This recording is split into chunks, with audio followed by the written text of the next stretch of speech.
నా 'హనుమాన్' మూవీ చూసి ఏదైతే ఎక్స్‌పెక్టేషన్స్ పెట్టుకున్నానో, అదే ఎక్స్‌పెక్టేషన్స్‌తో ఈరోజు మూవీకి వెళ్ళడం జరిగింది. ఆ మూవీ ఏదో కాదు మరి 'గుంటూరు కారం'. ఎక్స్‌పెక్టేషన్స్ ఆబ్వియస్‌లీ ఉంటాయి. ఎందుకంటే అక్కడ one of the best director 'Trivikram' గారు అండ్ మన 'మహేష్ బాబు' గారు. అది వీళ్ళిద్దరి కాంబినేషన్‌లో వస్తున్న third movie. 'Guntur Kaaram' cinema one of the most anticipated Telugu movie ఈ ఇయర్‌కి అండ్ క్రేజీ కాంబినేషన్‌లో వస్తుంది. అండ్ 'త్రివిక్రమ్' గారు అండ్ 'మహేష్ బాబు' గారి కాంబినేషన్‌లో ఇది థర్డ్ మూవీ. సో, చాలా ఎక్స్‌పెక్టేషన్స్‌తోనే వెళ్ళాము. అండ్ సినిమా అయితే చాలా ఫ్లాట్‌గా ఉంది. అండ్ బ్యాక్‌గ్రౌండ్ మ్యూజిక్ గాని మొత్తం చాలా అంటే చాలా డిసప్పాయింట్ అయ్యామనే చెప్పొచ్చు. నిన్న 'హనుమాన్' రిలీజ్ అయ్యి హిట్ కొట్టేసింది. బ్లాక్ బస్టర్ కొట్టేసింది. అండ్ ఈరోజు మన 'మహేష్ బాబు' గారి సినిమా కూడా రిలీజ్ అవ్వబోతుంది.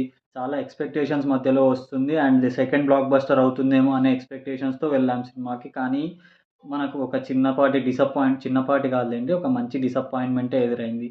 మీరు అడగొచ్చు మరి కెరీరా? కెరీర్ ఏంటి అని.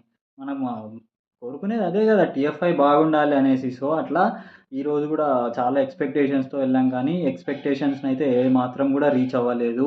అండ్ ఫస్ట్ హాఫ్ అయితే చూసా. ఫస్ట్ హాఫ్ అయితే పర్వాలేదు అని అనిపిచ్చింది కొద్దిగా. అంటే లైక్ త్రివిక్రమ్ గారి స్టోరీ నరేషన్ గాని, లైక్ మనం 'వైకుంఠపురంలో' చూసినా, ఇంకా 'సన్ ఆఫ్ సత్యమూర్తి' చూసినా, ఇంకా లేదంటే మన 'అత్తారింటికి దారేది' చూసినా, త్రివిక్రమ్ గారి మూవీస్ ఎక్కువ డ్రామా మూవీసే కాబట్టి ఫస్ట్ హాఫ్ కొద్దిగా పర్వాలేదని అనిపిచ్చింది. కానీ సెకండ్ హాఫ్‌కి వెళ్ళేసరికి చాలా అంటే చాలా డిసప్పాయింట్ అయిపోయాను. కొద్దిగా బ్యాక్‌గ్రౌండ్ మ్యూజిక్ పరంగా గానీ, సాంగ్స్ పరంగా గానీ, ఇంకా స్టోరీ నరేషన్ పరంగా గానీ చాలా డీవియేట్ అయిపోతుంది. అండ్ చాలా స్ట్రెచ్ చేశారు స్టోరీ గూడా. సింపుల్‌గా అయిపోయే స్టోరీని చాలా స్ట్రెచ్ చేశారు. అండ్ ఇది రొటీన్ స్టోరీ గూడా అవ్వడం వల్ల కొద్దిగా డిసప్పాయింట్ అయ్యామనే చెప్పొచ్చు.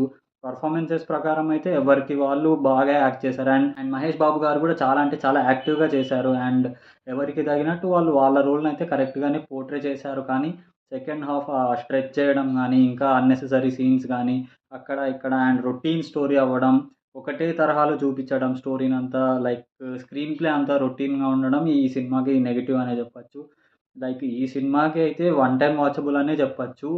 And compared to 'Hanuman' maybe నాకు తెలిసి 'హనుమానే' కొద్దిగా ఎక్కువ కలెక్షన్స్ రాబట్టే అవకాశం ఉంది అని అయితే అనుకుంటున్నాను. కానీ ఫ్యామిలీ ఆడియన్స్ మరి 'మహేష్ బాబు' గారి సినిమాని ప్రిఫర్ జేసి వెళ్లారంటే చెప్పలేము. అండ్ ఈ సినిమాకైతే 2.5 స్టార్స్ ఇస్తున్నాను ఔట్ ఆఫ్ 5.